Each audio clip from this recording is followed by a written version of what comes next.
참 좋으신 예수 그리스도의 은혜가 복길교회 가족들에게 충만하시기를 기원합니다. 어느덧 성탄을 기다리는 대림절 셋째 주일을 맞이했습니다. 대림절은 어둠 속에서 빛으로 오실 주님을 간절히 기다리는 인내의 시간이기도 합니다. 오늘 우리가 펼친 히브리서 말씀은 바로 이 기다림과 인내가 절실히 필요했던 사람들에게 보낸 편지였습니다. 서기 60년대 후반, 당시 유대 그리스도인들은 극심한 박해 속에서 다시 예전에 믿던 유대교로 돌아가고 싶은 강력한 유혹에 시달리고 있었습니다. 지금 당장의 고통이 너무나 크기 때문에 약속된 주님을 기다리는 믿음이 흔들리고 있었던 겁니다. 그런 상황 속에서 히브리서 저자는 믿음의 강력한 힘, 또 믿는 사람들이 이루는 역사를 유대 그리스도인들에게 증거하고 있는 겁니다. 오늘 본문은 그들에게, 그리고 오늘을 살아가는 우리에게 믿음의 선배들이 어떻게 그 시간들을 견뎌냈는지, 그리고 우리가 누구를 바라보면서 이 믿음의 경주를 완주해야 하는지 강력하게 도전하고 있습니다. 이 말씀을 통해 다시 오실 주님을 맞이할 믿음을 점검하는 시간들 되시기를 바랍니다. 우리가 오늘 읽은 히브리서는 배교의 문제를 다룹니다. 누가 썼는지는 알 수 없지만 서기 60년대 후반부터 70년 이전에 기록되었고 유대 그리스도인들을 위해서 쓰였습니다. 유대 그리스도인들은 로마 제국과 동족인 유대인들로부터 극심한 핍박을 받고 있었습니다. 히브리서는 박해의 상황 속에 놓인 그리스도인들에게 믿음을 굳건히 하라고 권면하는 책입니다. 그 중에서도 히브리서 11장은 믿음장이라고 불립니다. 믿음을 강조하는 내용을 담고 있기 때문입니다. 그 속에서 환난과 이 11장 속에는 환난과 핍박 속에서도 하나님의 약속은 반드시 이루어진다는 사실을 믿으라는 권면이 담겨 있습니다. 아마도 히브리서 11장 1절과 2절을 암송하시는 분들도 많이 있을 겁니다. 암송하시는 분들은 한번 같이 암송해 볼까요? 믿음은 바라는 것들의 실상이요 보이지 않는 것들의 증거니 선진들이 이로써 증거를 얻었느니라. 저자는 하나님의 약속은 반드시 이루어진다고 말합니다. 또한 하나님의 약속이 이루어진다는 증거는 믿음의 선진들을 통해서 많은 증거가 있다고 이야기하고 있습니다. 여러분의 믿음은 반드시 결실을 보게 될 줄 믿습니다. 여러분들의 믿음은 반드시 하늘의 열매를 맺게 될 줄 믿습니다. 믿음이 반드시 이루어진다는 이야기를 한 히브리서 저자는 뒤이어서 11장 4절부터 믿음의 선진들을 나열하기 시작합니다. 이들을 통해서 믿음이 어떻게 증거를 얻었는지를 설명하는 겁니다. 4절부터 31절까지는 이스라엘이 가나안에 정착하기 전까지의 믿음의 사람들, 아벨, 에녹, 노아, 아브라함, 이삭, 야곱, 요셉, 모세, 라합을 언급하면서 이들의 믿음을 이야기합니다. 그리고 뒤이어 오늘 읽은 본문은 사사시대와 왕정시대를 배경으로 하는 믿음의 사람들 이야기가 이어지고 있는 겁니다. 오늘 본문 32절을 읽겠습니다. 내가 무슨 말을 더하리요? 기드온, 바락, 삼손, 입다, 다윗 및 사무엘과 선지자들의 일을 말하려면 내게 시간이 부족하리로다. 앞서서 많은 믿음의 사람들을 이야기했습니다. 그러나 믿음의 증인들은 너무나 많기 때문에 그들을 다 언급할 수가 없다라고 저자는 이야기합니다. 밤을 새워서 말해도 모자랄 만큼 믿음의 선배들은 많이 있다는 거예요. 그래서 저자는 믿음의 사람들 이야기를 33절부터 38절까지 포괄적인 내용으로 기록하고 있습니다. 33절을 먼저 읽어볼까요? 그들은 믿음으로 나라들을 이기기도 하며 의를 행하기도 하며 약속을 받기도 하며 사자들의 입을 막기도 하며. 믿음의 사람들은 믿음으로 나라를 이겼대요. 믿음의 사람들은 믿음으로 의를 행했답니다. 그리고 약속도 받았고요. 믿음으로 사자의 입을 틀어 막기도 했다고 합니다. 한 사람씩 어떤 사람이 있는지 한번 볼까요? 믿음의 사람들 중에 먼저 믿음으로 나라를 이긴 사람들은 누가 있겠습니까? 사사들과 다윗이 있습니다. 사사들은 이방 나라들이 이스라엘을 공격해서 이스라엘이 위험에 처해 있을 때 하나님의 부르심을 받은 사람들입니다. 이들은 하나님의 부르심을 받고 하나님을 향한 믿음으로 이방 나라들을 물리쳤고 이스라엘을 곤경에서 구출할 수 있었습니다. 또 다윗은 어떻습니까? 믿음으로 주변의 나라들을 정복했고 이스라엘 영토를 확장했습니다. 이들은 믿음으로 나라들을 이긴 사람들입니다. 또 믿음으로 의를 행한 사람도 있습니다. 사무엘하 8장 15절을 보면 다윗이 모든 백성에게 정의와 의를 행하였다라고 기록합니다. 믿음으로 하나님의 말씀을 이 어두운 세상 속에서 실천하였다라고 이야기하는 겁니다.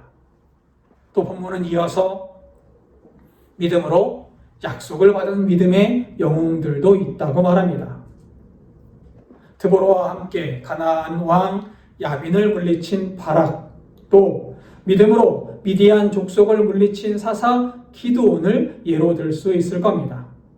이들은 이방을 물리쳐 주겠다고 약속하신 하나님의 약속을 들었습니다.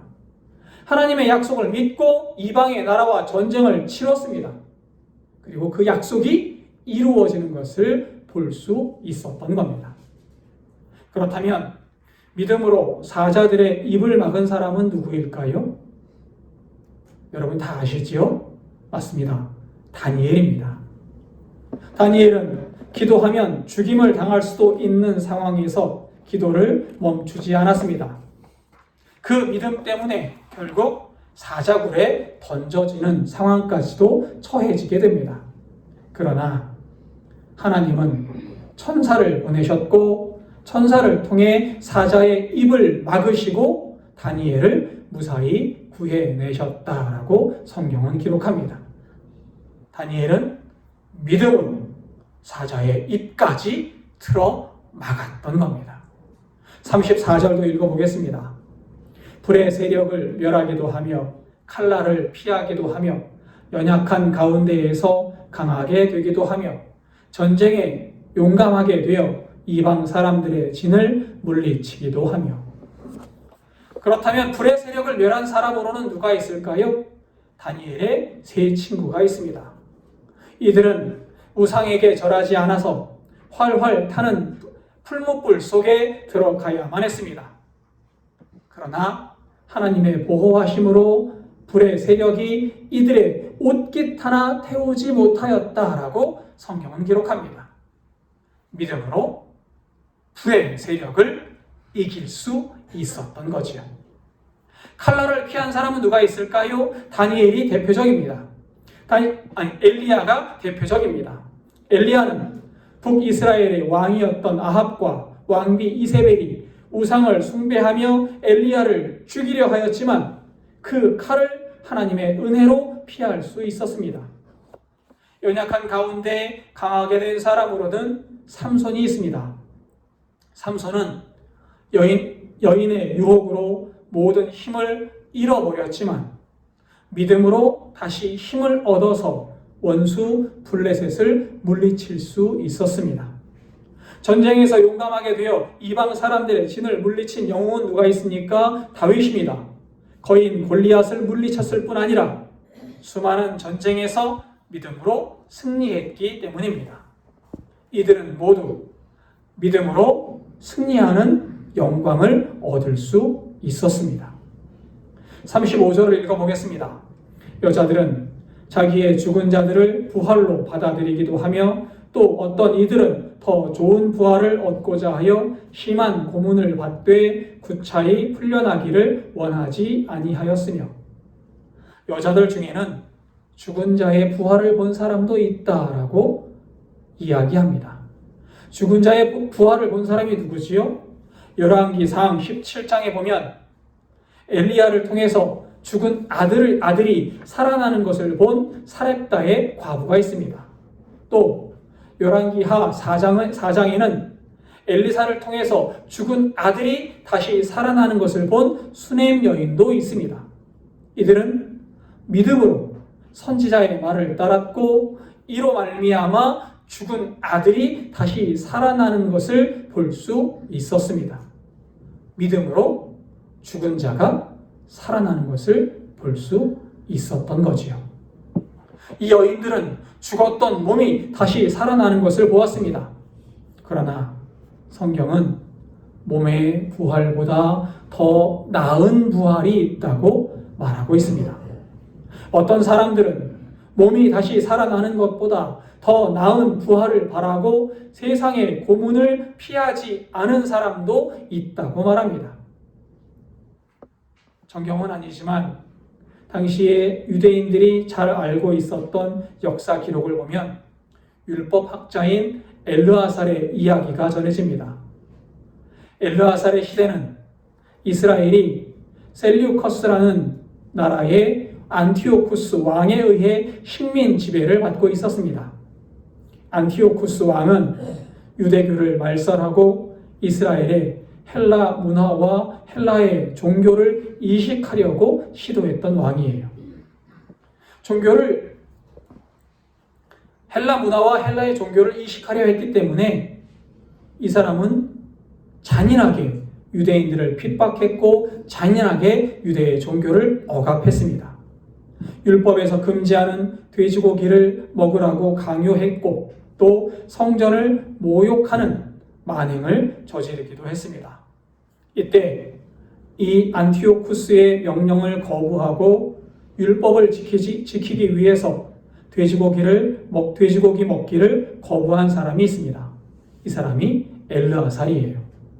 그는 돼지고기를 먹으라는 안티오쿠스 왕의 명령을 거부하고 온갖 고문을 겪게 됩니다. 온갖 고문을 겪으면서도 율법의 내용을 끝까지 고수하며 살아갑니다. 그러다가 이 모습을 보다 못한 안티오쿠스의 관리가 진짜로 먹지는 말고 먹는 척만 하면 살려주겠다는 유화책을 제시해요. 하지만 엘르아살은 이마저도 거절합니다. 이스라엘 민족들이 나를 바라보고 있고 나를 통해 율법의 지엄함을 느끼고 있는데 내가 율법에서 그 많은 음식을 먹는 척을 하면 저 사람들이 율법을 가볍게 여길 것이다. 그러니 나는 먹는 척을 할 수 없다. 그리고는 끝까지 율법을 고수하다가 죽임을 당했다고 역사는 기록하고 있습니다. 36절도 읽겠습니다. 또 어떤 이들은 조롱과 채찍질 뿐 아니라 결박과 옥에 갇히는 시련도 받았으며 역시 안티오쿠스 왕의 명령을 거부한 사람들 중에 어느 7 형제와 그의 어머니 이야기가 전해지기도 합니다. 어머니는 7 아들이 죽어가는 모습을 보면서도 부활에 대한 믿음으로 시련을 끝까지 견뎠다고 역사가 기록하는 겁니다.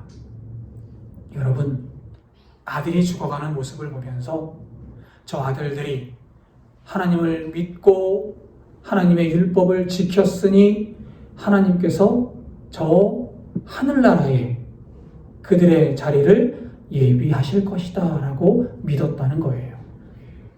37절도 읽겠습니다. 돌로 치는 것과 톱으로 켜는 것과 시험과 칼로 죽임을 당하고 양과 염소의 가죽을 입고 유리하여 궁핍과 환난과 학대를 받았으니. 역대하 24장을 보면 우상에 빠진 요아스 왕을 질책하고 하나님을 향한 믿음을 외쳤던 여호야다의 아들 스가랴가 돌에 맞아 죽었다는 기록이 있습니다. 하나님을 향한 믿음을 외치다가 죽임을 당했던 겁니다. 또 전설에 의하면 이사야 선지자는 톱에 몸이 잘려 죽었습니다. 더불어서 안티오쿠스 왕의 지배하에서는 많은 사람들이 칼에 죽임을 당했습니다. 엘리야는 이세벨의 학살을 피해 양가죽을 입고 떠돌아다니며 가난하고 고된 삶을 살아야만 했습니다. 38절도 읽겠습니다. 이런 사람은 세상이 감당하지 못하느니라. 그들이 광야와 산과 동굴과 토굴에 유리하였느니라. 많은 사람들이 믿음으로 말미암아 고난을 겪었고 많은 사람들이 믿음으로 말미암아 죽음을 당했고 많은 사람들이 유리방황하며 고된 삶을 살았습니다. 그러나 성경은 이런 사람들을 세상이 감당하지 못한다라고 이야기하는 겁니다. 세상은 믿음의 사람들을 핍박하고 믿음의 사람들을 죽이려 했지만 믿음의 사람들을 굴복시키지는 못했습니다. 믿음의 사람들은 믿음으로 말미암아 다시 일어섰고 믿음으로 말미암아 세상을 변화시켰다라고 선진들은 우리에게 보여주고 있습니다. 구약의 외경인 마카베오서에 기록된 내용입니다. 셀류커스 왕조가 이스라엘을 식민 지배하고 있을 때 왕의 명령을 받은 관리가 예루살렘에서 조금 떨어진 부락을 찾아가서 촌장 마따디아에게 제우스의 제단에 희생 제사를 드리라고 강요하는 일이 있었습니다. 촌장 마따디아는 우상에게 제사하는 일을 거부하였고 관리는 마을을 위협하기 시작합니다. 제우스의 제단에 우상의 제단에 희생 제사를 드리지 않으면 마을 사람들을 다 죽여버리겠다라고 위협하는 거예요. 사태가 험악해지자 마을 사람 하나가 갑자기 우상의 제단으로 뛰어들어가서 그곳에 희생 제사를 드리는 일이 발생하게 됩니다. 이 모습을 보고 격분한 마따디아가 이방 제단에 희생 제사를 드린 그 사람과 그것을 강요한 관리를 살해하고 자기 아들들과 함께 광야로 들어가서 믿음을 지키기 위한 전쟁을 시작했다고 마카베오서는 이야기합니다. 그리고 이 전쟁을 통해서 마따디아의 아들들이 이방의 왕조를 몰아낼 수 있었다라고 이야기하는 거예요. 믿음을 지키려 했던 사람을 세상이 감당하지 못했던 겁니다. 이들은 믿음으로 세상을 변화시켰고 새로운 역사를 만들 수 있었습니다. 그러나 이렇게 큰 일을 이룬 사람들도 근원적인 약속을 이루지는 못했다고 오늘 본문은 이야기합니다. 39절과 40절입니다. 이 사람들은 다 믿음으로 말미암아 증거를 받았으나 약속된 것을 받지 못하였으니 이는 하나님이 우리를 위하여 더 좋은 것을 예비하셨은즉 우리가 아니면 그들로 온전함을 이루지 못하게 하려 하심이라. 조금 이상하지요? 앞서 33절에서는 그들이 약속을 받았다라고 말을 하는데 39절에서는 약속된 것을 받지 못하였다라고 말하니 앞뒤가 다른 것 같습니다. 그러나 이것은 모순이 아닙니다. 33절에서 말하는 약속은 전쟁의 승리나 아들의 소생 같은 눈에 보이는 약속을 말하는 것이고 39절에 말하는 약속은 진짜 약속, 그러니까 예수 그리스도를 통한 완전한 구원을 그들은 우리처럼 누리지 못했다라는 말을 하고 있는 겁니다. 근원적인 약속, 즉 근본적인 구원은 예수 그리스도를 통해서만 이루어지기 때문입니다. 예수 그리스도를 통해서만 진정한 구원을 이룰 수 있고 예수 그리스도를 통해서만 영원한 생명에 이를 수 있습니다. 그리고 예수 그리스도를 통한 영원한 생명, 근원적인 구원의 약속은 지금 이 자리에 있는 여러분을 위해 예비되었다고 히브리서 저자는 이야기하고 있는 겁니다.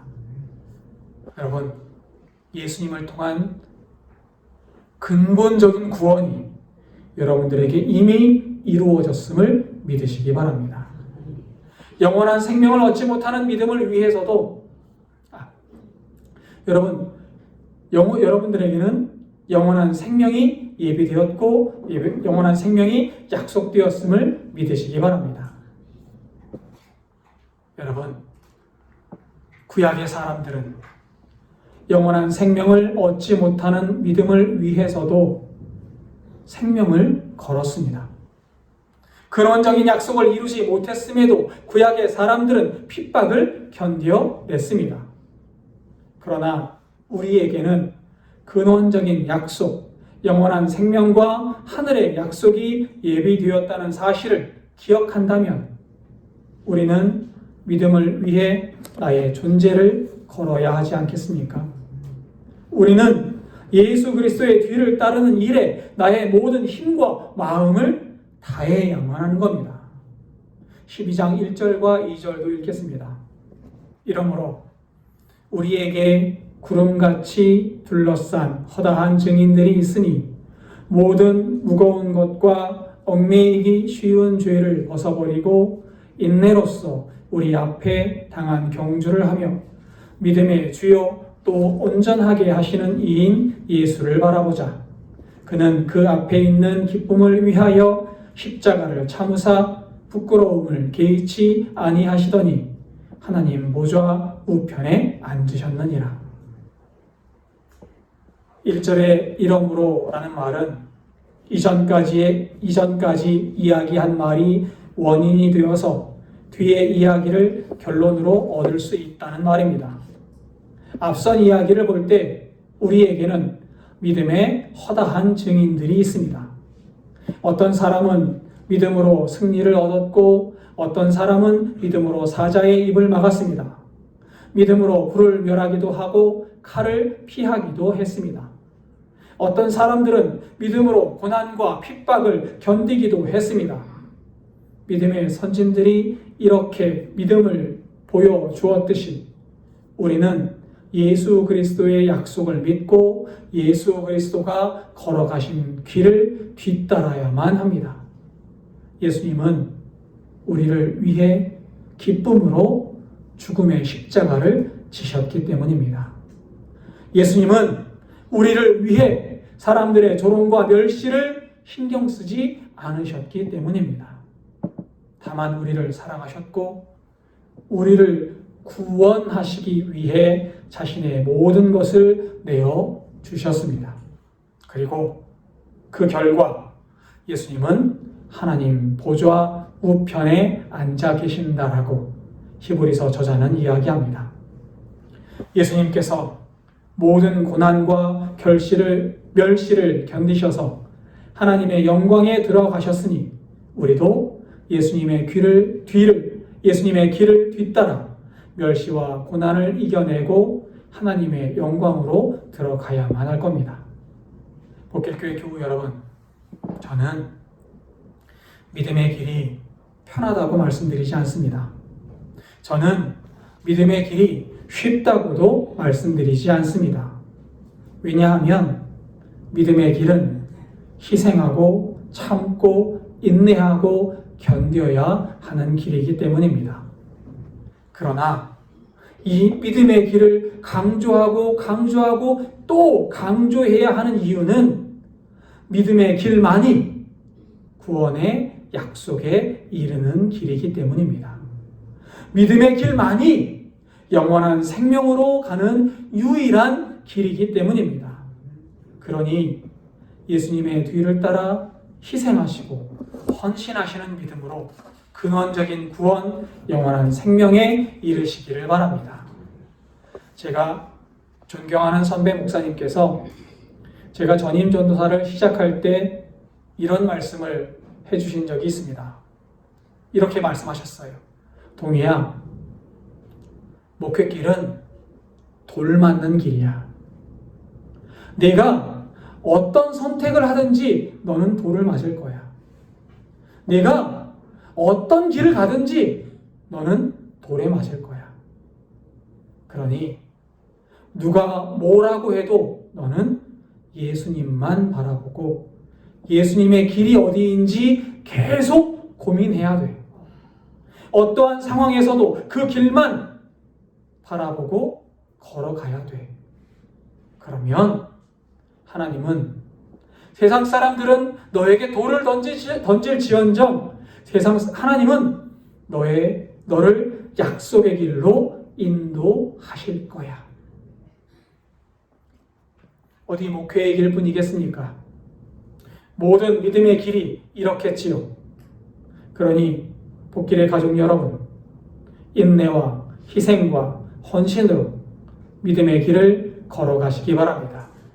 믿음으로 예수님의 뒤를 따라가는 복길 교회의 가족들 다 되시기를 진심으로 기원합니다. 기도하겠습니다.